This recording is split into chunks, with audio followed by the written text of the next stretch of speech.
대법원에서 최종 유죄 확정 판결을 받은 김태우 씨가 강서구청장 보궐선거 예비후보로 등록을 하면서 많은 논란이 되고 있습니다.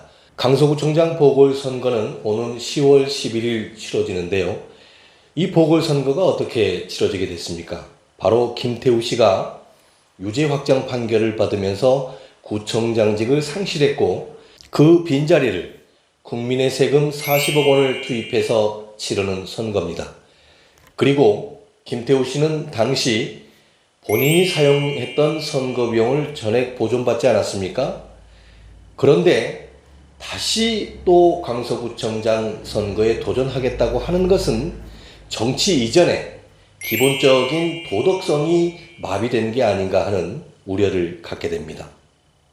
본인이 보존받아갔던 선거 비용은 둘째 치더라도 국민의 세금 40억 원이 낭비되는 것 아니겠습니까? 기본적으로 국가에 대한 죄송스러움 그리고 국민에 대한 미안함을 갖고 있어야 되는 게 아닌가라는 생각을 갖습니다. 이제 국민의힘도 고민이 시작될 것입니다. 김태우 씨를 공천하자니 자칫 정권심판론으로 이어질 여지가 있습니다. 왜냐하면 대법원에서 유죄가 확정 판결 받았기 때문에 대통령의 사면이라고 하는 것은 그 범죄자를 사면해 준 것이지 그 죄를 없애주는 건 아니지 않습니까? 그 죄가 남아있는 상태이기 때문에 사실상 정치적인 부담이 굉장할 걸로 보입니다. 민주당 역시 이 부분을 집중적으로 공격하고 있는데요. 사실 민주당도 별로 할 말이 없습니다. 왜냐하면 지난 지방선거에 출마했던 민주당 후보 역시 사전선거운동과 정치자금법 위반으로 1심에서 벌금형을 받은 상태이기 때문에 사실상 민주당으로서도 할 말이 없는 거죠.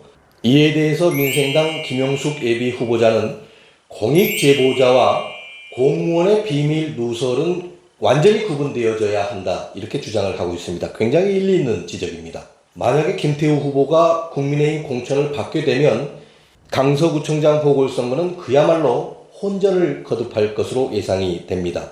그 과정에서 사실상 윤석열 정부의 정권심판론과 맞물려서 민주당의 비도덕적인 부분들이 부각이 될 것이고요.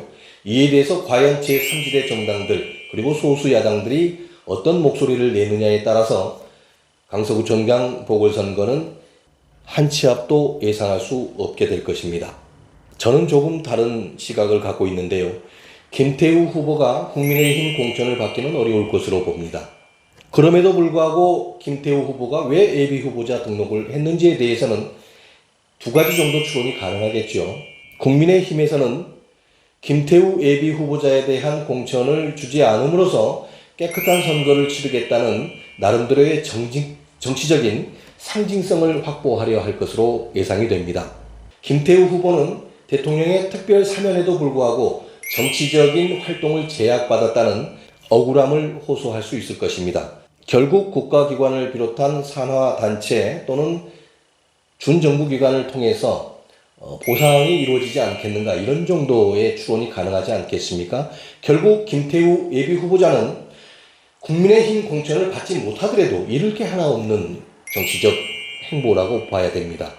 저는 이번 선거가 국민의힘의 고도의 정치 전략이 작용되는 과정에 와 있다 이렇게 보는 것이거든요. 그리고 이러한 국민의힘의 전략은 강서 구민들에게 일종의 동정표를 확보할 수 있는 이점도 있다고 봐야 됩니다. 하지만 이 역시도 국민을 잠깐 속일 수 있고 국민의 눈을 잠깐 가릴 수는 있을지 몰라도 결국에는 모든 게 드러나게 될 것이고요. 옳지 않은 것을 행하는 것에 대한 유권자들의 준엄한 심판이 내려질 것으로 예상합니다.